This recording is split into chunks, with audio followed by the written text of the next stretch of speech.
ਨਹੀਂ ਛੱਡਦੀ, ਤੁਸੀਂ ਟੈਨਸ਼ਨ ਨਾ ਲਵੋ। ਭਲਾ ਏਦਾਂ ਦਾ ਬੰਦਾ ਵੀ ਕੋਈ ਬੁੜੀ ਛੱਡਦੀ, ਉਹ ਤਾਂ ਬੇਵਕੂਫ ਤੇ ਪਾਗਲ ਹੋਏਗੀ ਜਿਹੜੀ ਤੁਹਾਨੂੰ ਛੱਡ ਕੇ ਜਾਏਗੀ। ਚਾਹ ਹੁਣ ਦੱਸੋ ਮੈਨੂੰ, ਅਸੀਂ ਥੱਕ ਕੇ ਆਏ ਆ, ਕੀ ਖਾਣਾ ਕੀ ਮੈਂ ਲੈ ਕੇ ਆਵਾਂ? ਨਹੀਂ ਤੁਸੀਂ ਏਦਾਂ ਕਰੋ, ਮੈਂ ਨਾ ਹੁਣ ਫਿਲਹਾਲ ਸੌਣ ਲੱਗੀ ਆ, ਕੁਛ ਨਹੀਂ ਮੈਂ ਖਾਣਾ ਪੀਣਾ, ਭੁੱਖ ਕੋਈ ਨਹੀਂ ਹੈ, ਤੇ ਸਵੇਰ ਨਾਸ਼ਤਾ ਹੀ ਕਰ ਲਾਂਗੇ ਇੱਕੇ ਵਾਰੀ ਬਸ। ਚਲੋ ਠੀਕ ਹੈ, ਆਪਾਂ ਫਿਰ ਕਰੀਏ ਦਰਵਾਜ਼ਾ ਬੰਦ। ਚਲੋ ਕਰੋ।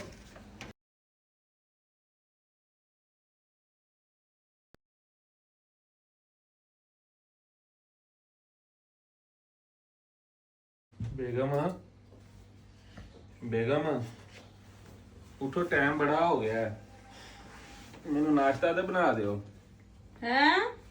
ਕੀ ਨਾਸ਼ਤਾ ਮੈਂ ਬਣਾ ਕੇ ਦੇਣਾ ਤੈਨੂੰ? ਓ ਹੈਲੋ, ਮੈਂ ਕਦੀ ਜ਼ਿੰਦਗੀ ਨਹੀਂ ਕੰਮ ਕੀਤਾ ਘਰ ਦਾ। ਆ ਹਾਂਡੀਆਂ ਰੋਟੀਆਂ ਨਾਸ਼ਤੇ ਮੈਨੂੰ ਨਹੀਂ ਬਣਾਣੇ ਆਂਦੇ, ਉੱਥੇ ਜਾ ਕੇ ਬਾਜ਼ਾਰੋਂ ਲਾਇਆ। ਤੇ ਨਾਲੇ ਇੱਕ ਗੱਲ ਹੋਰ ਸੁਣ, ਘਰ ਦੇ ਸਾਰੇ ਕੰਮ ਅੱਜ ਤੋਂ ਬਾਅਦ ਤੂੰ ਕਰਨੇ ਆ।